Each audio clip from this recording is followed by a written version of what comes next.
I am so grateful to have been able to sell my house, that I could finally afford to purchase a reliable vehicle over the last 30 years.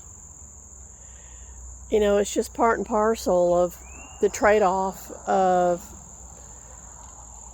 having a purpose-driven life and having a charity that you don't make any money, but you work off all sorts of karma in helping the injured and the orphaned, whatever. Mine happened to be raptors. I've loved this house and this property for 30 years, and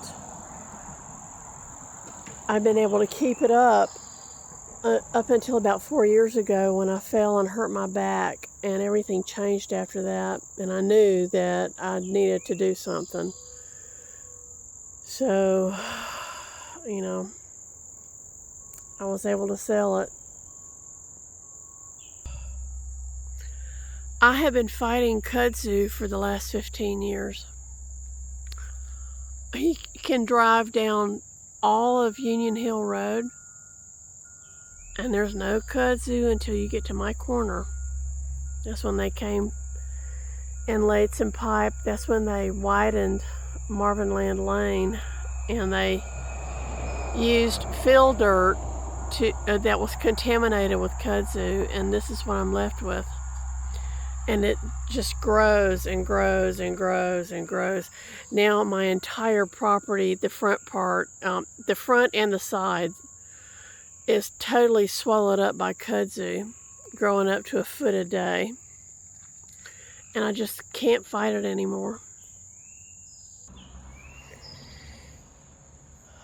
So this is my pond on the back of my yard that I loved so much. It's all grown up now because I can't take care of it anymore.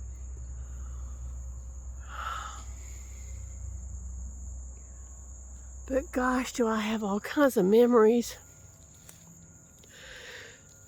of all the orphans that I hacked out here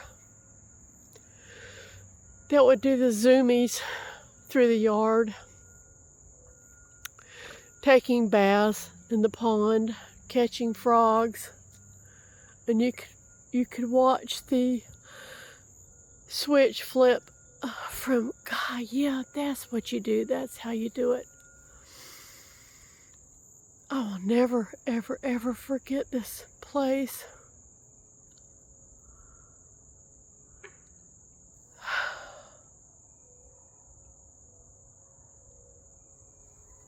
I'll be sizing down a lot, but I'll be able to help care for my sister.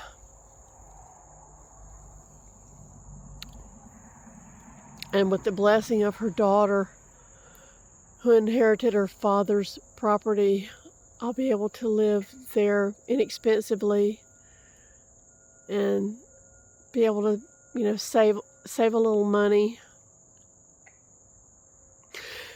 You know, when you run a small nonprofit, there's so many trade-offs. I just feel like, I've been helping the injured and orphaned raptors for over 40 years now, and been nonprofit for 26. And God, what a trade-off.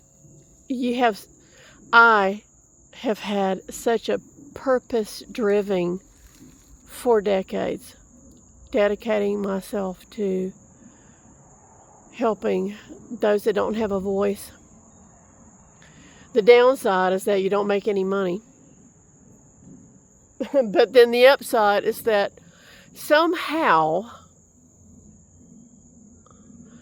the universe seems to take care of you so that you can continue taking care of your charges.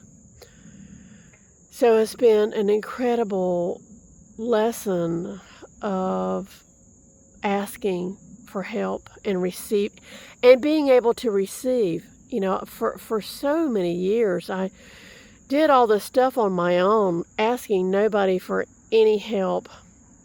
And someone came to me many, many years ago, and you know who you are, and he said, if you just ask for help, people will help you.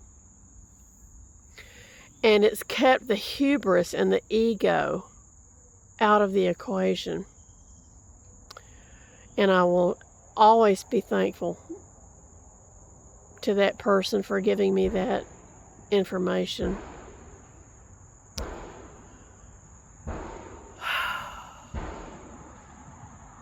And they're paving the road here at almost 8:15 at night. But gosh, it's swampy, it's snaky, it keeps the riffraff away, and I will never, ever, ever, ever forget this place. But as I was sorting through some old photos a couple of nights ago, I saw photographs of the place that I had in Rome from 94 to 96, almost 97. And it doesn't matter where I live. It doesn't matter what kind of shithole I'm in. Like, this is the Taj Mahal compared to the places that I've lived since Steve and I got divorced back in 91. It doesn't matter where I live. I am somehow able to turn it into a sanctuary. That's the gift I have. I don't know how, and it doesn't take a lot of money. You just make it your own. Gosh, this was such a blessing, and I'll never forget it.